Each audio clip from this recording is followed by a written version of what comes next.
নমস্কার। আজকে হাঁটুর রোগ নিয়ে আলোচনা করব। এখন সমস্ত জায়গাতেই দেখা যাচ্ছে হাঁটুর ব্যথায়, হাঁটু বেঁকে যাওয়া, হাঁটুর মাংসপেশি নষ্ট হয়ে যাওয়া, লিগামেন্ট নষ্ট হয়ে যাওয়া, অস্টিওআর্থ্রাইটিস হওয়া, বাত হওয়া, এসব কারণে মানুষ বাধ্য হচ্ছে হাঁটু প্রতিস্থাপন করাতে। কিন্তু যদি কয়েকটি জিনিস সবাই লক্ষ্য রাখে তাহলে কিন্তু এই অবস্থায় উপনীত হতে হয় না। যেমন ধরুন মেদবহুলতার জন্য কিন্তু হাঁটুতে প্রচণ্ডভাবে চাপ পড়ে এবং হাঁটুর যে সংযোগ কলাগুলো সেগুলো নষ্ট হয়ে যায় এবং শুকিয়ে যায়। তো সেক্ষেত্রে আমরা যদি মেদকে কমিয়ে না রাখতে পারি তাহলেও কিন্তু হাঁটুর রোগে আমরা ভুগব। এছাড়া অনেকেরই অস্টিওআর্থ্রাইটিস হয়, গাউট হয়। অস্টিওআর্থ্রাইটিসের জন্য পা অনেক সময় লকও হয়ে যায়। গাউটের জন্য পা রক্তবর্ণ ধারণ করে, ব্যথা হয়। এসব কারণ ধীরে ধীরে আসে, বেশ কয়েকদিনে আসে। কিন্তু আমি নিজে দেখেছি অস্টিওআর্থ্রাইটিস আছে, পা মাঝে মাঝে লক হয়ে যায়, কিন্তু 15-16 বছর ধরেই অস্টিওআর্থ্রাইটিস আছে, কোনো অসুবিধা নেই। তিনি সুস্থ হয়ে হাঁটছেন, তার কোনো অসুবিধা নেই, তিনি রোজ ব্যায়াম করেন। কাজেই আপনারা যদি হাঁটুর স্ট্রেচিং এক্সারসাইজগুলো নিয়মিত করে যান তাহলেই কিন্তু দেখবেন হাঁটু ঠিক থাকবে। তবে কোনো কোনো ক্ষেত্রে সেক্ষেত্রে লিগামেন্ট যদি ছিঁড়ে যায় সেক্ষেত্রে তো আর ব্যায়াম করলে কিছু হয় না। কাজেই নিজেকেও একটু লক্ষ্য রাখতে হবে, অর্থাৎ একটা প্রতিরোধের মতন অবস্থা গড়ে তুলতে হবে। আমি যেগুলো এখন দেখাবো এগুলো ফিজিওথেরাপিউটিক এক্সারসাইজ। আজকে আমি যোগব্যায়ামের হাঁটুর ব্যায়াম পরে দেখাবো, কিছু ফিজিওথেরাপিউটিক এক্সারসাইজ দেখাই, কারণ এটা সহজভাবে আপনারা বিছানায় বসে করতে পারবেন। এটাও নিয়মিত করলে হাঁটুর যে সংযোগ কলা কিংবা হাঁটুর লিগামেন্ট এগুলো কিন্তু শক্তপোক্ত থাকবে এবং স্ট্রেসড হলে কি হবে, বডিটা স্বাভাবিক থাকবে, তার ফলে হাঁটুতে চাপ পড়বে না। নমস্কার, আমি দেখাচ্ছি, আপনারা দেখুন, দেখে বাড়িতে বসে করুন, এতে ভালোই হবে। প্রথম যে ব্যায়ামটা দেখাচ্ছি সেটা পাটাকে যখন এইভাবে আমি রাখছি তখন হাঁটুটাও কিন্তু টান পড়ছে। দেখুন, হাঁটুটাও টান পড়ছে, থাইটাও টান পড়ছে। এইভাবে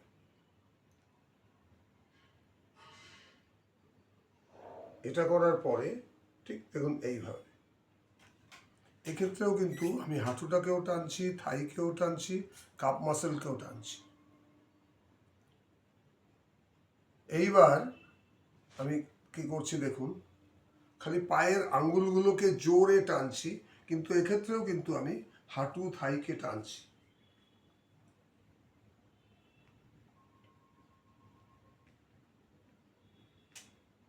এটা হয়ে গেল। এবার দেখুন, আমি প্রথমে অ্যান্টি ক্লকওয়াইজ পা ঘোরালাম, তারপর ক্লকওয়াইজ ঘোরাচ্ছি।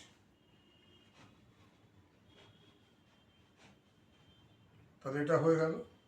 এবার এই হাঁটুর প্যাটেলাটাকে জোরে টানছি, এতে কিন্তু কাপ মাসেলও টানা হচ্ছে, থাইও টানা হচ্ছে জোরে।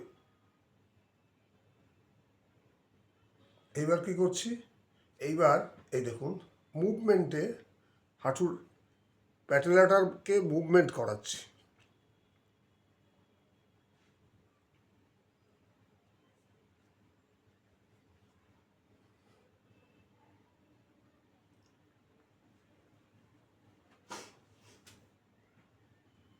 এটা হয়ে গেল, এগুলো বেশ কয়েকবার করে করবেন।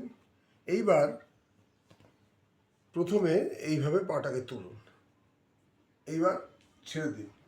রাখা কিন্তু খুব মুশকিল, কিন্তু এটা করলে পরে দেখবেন হাঁটুর কিন্তু শক্তি প্রচণ্ড বেড়ে যাবে এটা যদি রোজ করেন।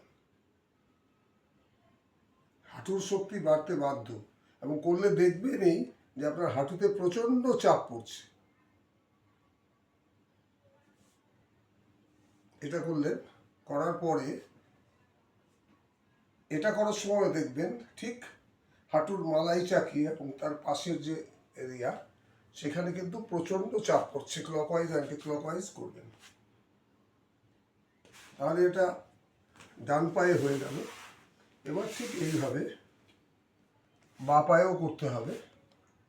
প্রথমে এই টান দিচ্ছি, এক্ষেত্রেও কাপ মাসেল, হাঁটু, থাই টান পড়ছে। এইবার সেকেন্ডারি এইভাবে করছি। এক্ষেত্রেও আমার উদ্দেশ্য মালাই চাকিতে টান পড়েছে, থাইয়ে টান পড়েছে, কাপ মাসেলে টান পড়েছে। এইবার কি করছি, এইবার দেখুন পায়ের আঙ্গুলগুলোকে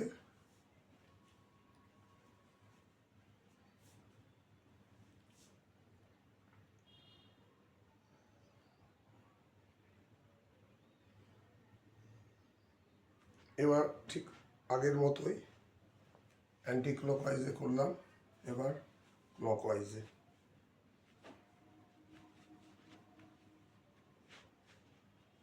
এবার আবার আগের মতন প্যাটেলাটাকে টানছি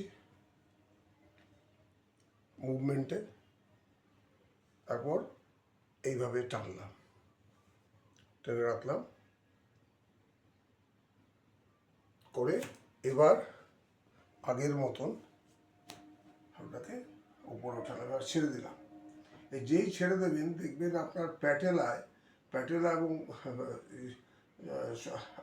সঙ্গের যে বোনগুলো আছে সেই বোনগুলোতে যথেষ্ট স্ট্যাপেল হচ্ছে, যথেষ্ট শক্ত হচ্ছে। এটা করে এবার ক্লকওয়াইজ অ্যান্টি ক্লকওয়াইজ পাটাকে ঘুরাবেন। তাহলে এগুলো সবই ফিজিওথেরাপিউটিক এক্সারসাইজ। এর সাথে আপনারা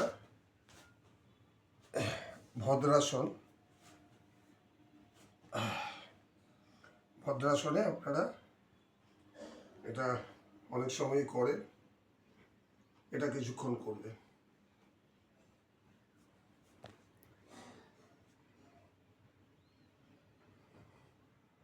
এটা একটু বেশিক্ষণ করলেও ক্ষতি নেই।